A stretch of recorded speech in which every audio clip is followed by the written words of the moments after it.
queria esclarecer alguns conceitos, porque a Torre de Babel não deu certo, porque as pessoas não falavam a mesma língua, né?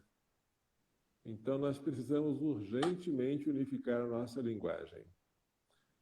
Vamos lá. Ainda hoje eu tenho o desprazer de ver pessoas pró-vida dizendo que o aborto daquela menina de 11 anos foi um aborto legal.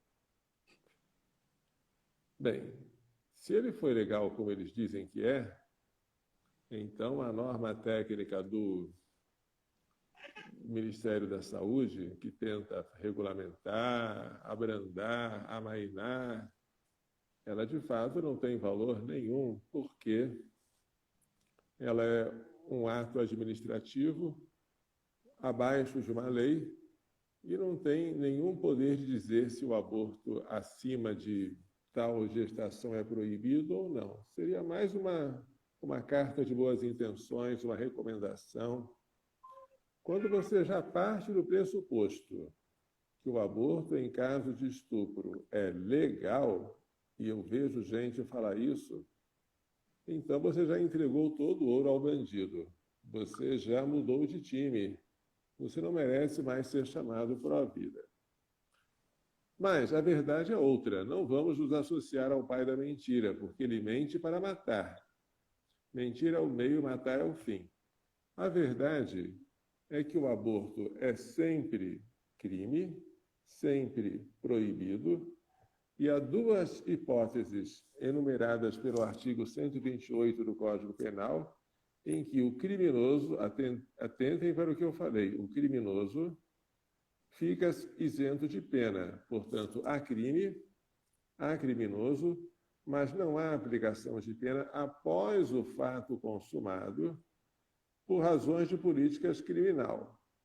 Esta não aplicação de uma pena chama-se em direito escusa absolutória. Toda pena só pode advir de um crime. Mas nem todo crime gera uma pena, nem sempre.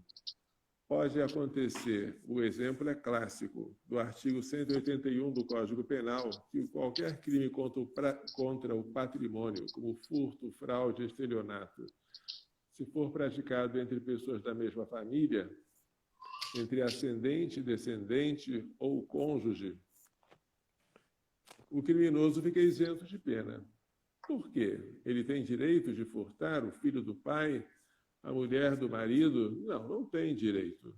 Mas se o crime já ocorreu, o Estado entende que o recesso da família é mais apto para resolver a questão do que a polícia. Então, é um ilícito civil, é um ilícito penal também, mas não há sanção penal combinada.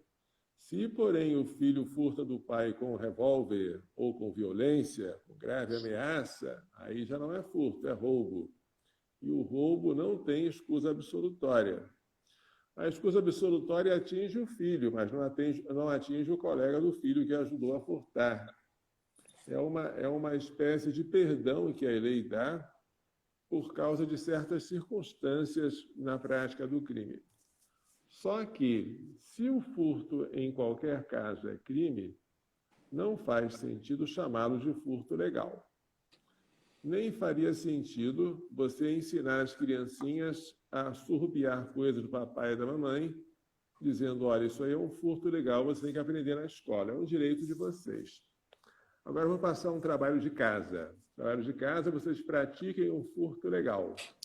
Aí, o papai e a mamãe reclamar, olha, professora, a minha criança está furtando R$100 da minha carteira, isso não posso.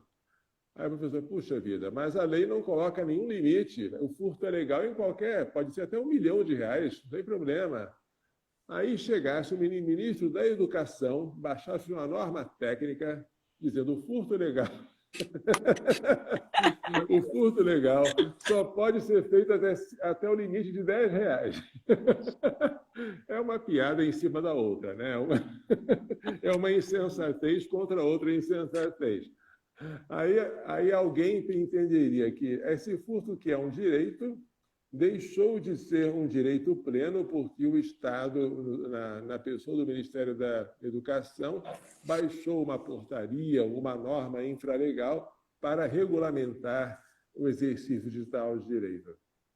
Não adianta, se o aborto for de fato um direito, como dizem, então a norma do Ministério da Saúde não tem poder de limitar o tempo da gestação. Mas se o aborto não é um direito, se o aborto em qualquer caso é crime, nós não temos como regulamentar um crime. Crime não se regulamenta, crime se proíbe. Então não faz sentido que exista em nosso país clínicas ou hospitais financiados pelo governo ou não, especializados em praticar aborto nas condições em que o criminoso fica isento de pena. Essa imunidade penal não pode ser equiparada a uma permissão prévia para praticar o crime. E aí eu perguntaria para o Dr. Ricardo Gippe, ele já me deu a resposta. Alguém está para cometer um crime, mas não há pena associada a ele. O que eu faço? A resposta dele foi maravilhosa. Chama a polícia. Chama a polícia. Um médico está para cometer um aborto em uma criança que foi vítima de estupro. Ele não pode fazer isso. É uma conduta antijurídica. Chama a polícia. Se nós, durante esses anos todos, usássemos a mesma linguagem, nós poderíamos ter mudado, quem sabe, o pensamento da nação. Mas hoje, quando aquela juíza negou o aborto, todo mundo disse que a juíza praticou constrangimento ilegal, negou um direito, tentou proibir aquilo que a lei permite, blá, blá, blá, e blá, blá, blá. E ninguém soube falar nada, a não ser falando sobre o conceito de aborto, que é só até 20 semanas, as normas técnicas do Ministério da Saúde. Ninguém foi capaz de dizer que o aborto que ela proibiu é um aborto criminoso, como qualquer aborto, e que ela fez a sua obrigação, não fez mais do que a sua obrigação, e que se ela autorizasse um crime, ela seria cúmplice, responderia por partícipe ou coautora daquele crime. Essas coisas não foram ditas. Então, a solução para tudo isso está no projeto da deputada Cris. Se nós dermos valor que esse projeto tem de destruir, revogar o artigo 128 do Código Penal para excluir o aborto e qualquer sombra de alguma coisa que cheire a permissão, embora não seja, se nós destruirmos o aborto no país, será uma coisa maravilhosa. Acham que é impossível? Acreditem, lá nos Estados Unidos, a sentença Roe versus Wade foi anulada na sexta-feira, dia do Sagrado Coração de Jesus. Louvado seja o Sagrado Coração. E vocês sabem qual foi o efeito dessa anulação da sentença Roe versus Wade? É que agora cada estado norte-americano pode legislar como quiser. E havia uma quantidade enorme de estados com leis gatilho para entrarem em vigor logo que a sentença Roe versus Wade fosse anulada. E elas já entraram em vigor. E esses que fizeram essa legislação pós-Roe versus Wade contra o aborto, eles proíbem o aborto com penas terríveis. Olha que coisa terrível. As penalidades para o aborto, no Texas, por exemplo, e no Alabama, realizar qualquer aborto por simples solicitação da gestante, aborto eletivo, é agora um crime equivalente a estupro ou tentativa de assassinato e pode levar à prisão perpétua. Na Louisiana, abortar o bebê de menor pode levar até 50 anos de prisão.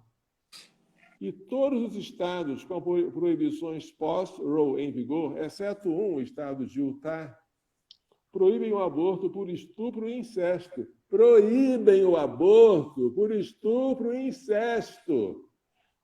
Um testemunho impressionante de uma maior conscientização sobre a personalidade do nascituro e uma ruptura com a política de longa data. Que coisa maravilhosa! Isso está acontecendo nos Estados Unidos para servir de estímulo para nós. Está na hora de acabar com o aborto em casos de estupro, em casos de risco de vida para a mãe, de modo que o aborto não só não seja praticado, mas ele se torne impensável.